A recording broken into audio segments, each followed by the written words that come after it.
আসসালামু আলাইকুম সুপ্রিয় শিক্ষার্থীবৃন্দ, তুমি যদি অষ্টম শ্রেণীর শিক্ষার্থী হয়ে থাকো তাহলে ভিডিওটি তোমার জন্য অত্যন্ত গুরুত্বপূর্ণ। সুতরাং অবশ্যই সম্পূর্ণ ভিডিওটি দেখবে। তার আগে একটাই রিকোয়েস্ট, তুমি যদি চ্যানেলটি সাবস্ক্রাইব করে না থাকো তাহলে এখনই সাবস্ক্রাইব করবে, আর যদি অলরেডি সাবস্ক্রাইব করে থাকো তাহলে অসংখ্য ধন্যবাদ। সুপ্রিয় শিক্ষার্থীবৃন্দ, আজকের অভিজ্ঞতা হলো গাণিতিক অনুসন্ধান, যা আলোচিত হয়েছে 1 থেকে 24 পৃষ্ঠা পর্যন্ত। আজ আমি তোমাদেরকে পৃষ্ঠা 7-এর একক কাজ সমাধান করে দেখাবো। এখানে বলা হয়েছে তোমার চর্চার জন্য একই রকম আরো কিছু প্রশ্ন নিচে দেওয়া হলো। এমন সব প্রশ্নের উত্তর খুঁজতে চেষ্টা করা তোমার বুদ্ধির বিকাশের জন্য ভালো।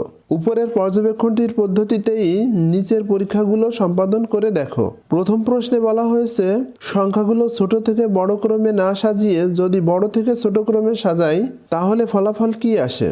তো আসো এখন আমরা এই প্রশ্নের উত্তর খুঁজতে চেষ্টা করি। প্রথম সারির সবগুলো যোগ চিহ্ন দেব, দ্বিতীয় সারির 4-এর আগে, তৃতীয় সারির 4 ও 5-এর আগে এবং চতুর্থ সারির 4, 5 ও 6-এর আগে বিয়োগ চিহ্ন দেব। এভাবে ডান পাশের 4টি সারি বাম পাশের 4টি সারির ঠিক বিপরীত চিহ্ন হবে।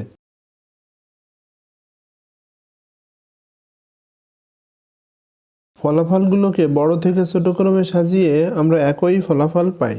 অর্থাৎ গত পর্বে আমরা ছোট থেকে বড় ক্রমে সাজিয়ে সংখ্যাগুলোর যে ফলাফল পেয়েছিলাম, বড় থেকে ছোট ক্রমে সাজিয়েও ঠিক একই ফলাফল পেলাম।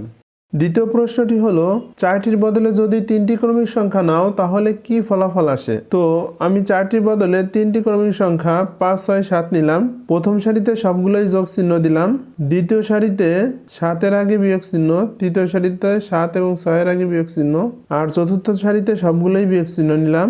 পঞ্চম সারিতে একইভাবে ডান দিক থেকে 7-এর আগে যোগ চিহ্ন দিলাম।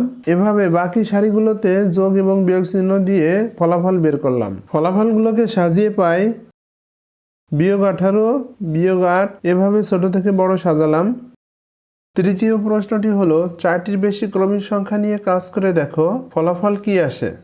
এখন আমরা 4টির বেশি ক্রমিক সংখ্যা নিয়ে ফলাফল বের করব। তোমাদের বোঝার সুবিধার জন্য আমি কালো এবং লাল রং ব্যবহার করেছি। তোমরা একটু মনোযোগ দিয়ে দেখলেই বুঝতে পারবে আমি কোথায় যোগ চিহ্ন এবং কোথায় বিয়োগ চিহ্ন ব্যবহার করেছি।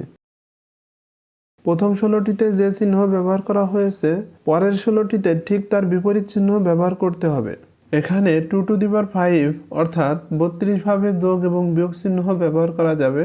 আশা করি তোমরা দেখেই বুঝতে পারছো এখানে কিভাবে চিহ্নগুলো ব্যবহার করা হয়েছে। শেষের প্রশ্নটি হলো ভিন্ন অন্য কোনো 4টি সংখ্যা নিয়ে কাজ করে দেখো। আগের বারের সংখ্যাগুলোতে যে ফলাফলের ধারা লক্ষ্য করেছো এবারের সঙ্গে তার কোনো মিল আছে, কোনো পার্থক্য আছে। এখানে আমি 1 থেকে 4 পর্যন্ত ক্রমিক সংখ্যাগুলো নিয়েছি। ক্রমিক সংখ্যাগুলোকে 2 টু দি পাওয়ার 4 অর্থাৎ 16 ভাবে প্লাস মাইনাস চিহ্ন ব্যবহার করা গিয়েছে।